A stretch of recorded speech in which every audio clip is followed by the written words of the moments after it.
inanmazım. Vay sana yazar, vay sana yazar, vay sana balan yazar, vay sana.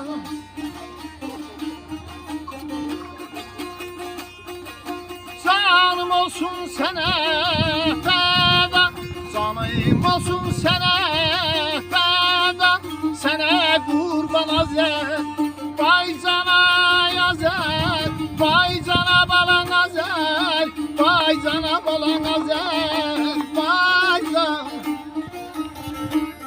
Qəlpəni döşüdə qızıl gül kimi taxan oğlanları salamlayıram. Düşmən üzərinə coşqun sel kimi axan oğlanları salamlayıram. Üzbəyiz dayının nankör yağıyla, keçib sınağından can sınağıyla, girdiyi döyüşdə tək ayağıyla çıxan oğlanları salamlayıram. Gedib babaların şanlı izi ilə, atılıb döyüşə bıçaq nizə ilə, gözünü itirib könül gözü ilə baxan oğlanları salamlayıram. Fayza dönsə də ömrünün yazı, qəlbində çalındı ömrünün sazı. Qoymadılar xalqımızı zəfərə tamazı. O cür xan oğlanları salamlayıram. O cür xan oğlanları salamlayıram. Trabzon bay gelip belə.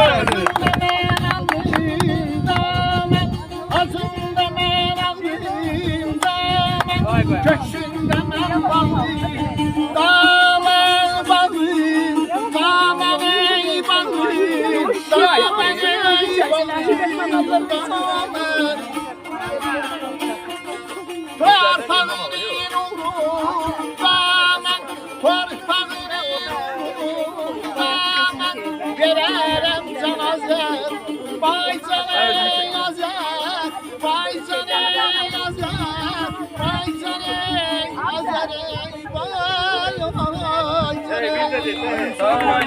Ay Cavad müəllim, bütün alem, bütün dünya bilirdi. Bəli, Bizim idi, bizim oldu Qarabağ. bəli. Dost gəmlənib düşmən isə gülürdü. Şükür Allah'a sona yetti bu sınaq. Bəli. Bizim idi, Bizim bizim oldu oldu Qarabağ. Füzuli, Zəngilan, Qızıldı, Ləldi. Cəbrayıl Qubatlı, Laçın özəldi. Kəlbədər şairdə Ağdam gözəldir. Şükür Xocalıdan, Xankəndindən oldu xoşlaraq. Bizim idi, bizim oldu Qarabağ. Eşq olsun, eşq olsun.